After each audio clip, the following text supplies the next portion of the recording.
User interface.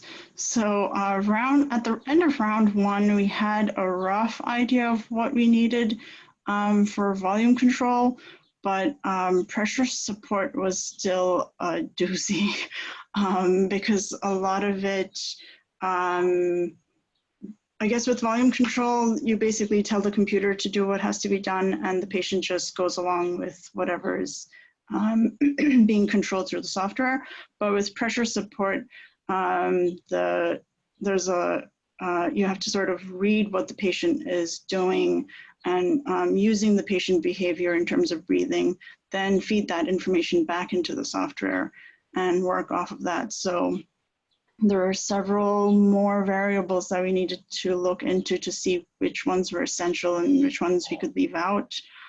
So I think those were the things that we were still ironing out when we switched over from round one to round two.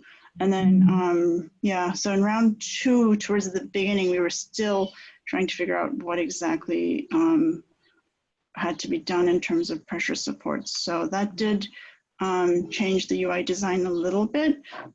Excuse me. So the volume control had its own screen and the pressure support had its own screen. So I guess as we were progressing in round two, we were still updating what exactly was involved in the pressure support setting.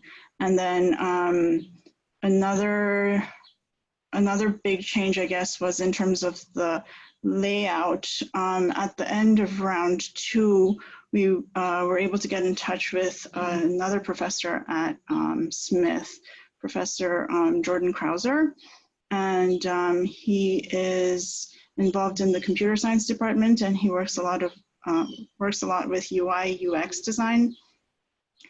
So he took a look at our initial design and gave us some really good suggestions and feedback on how to make things more intuitive for the user. So those were the things that we had to change. So we had a lot of the elements that were necessary already in our wireframe at the end of round one, but round two was more like finessing it and refining it and making it more user-friendly and adding the elements that were needed for pressure support mode.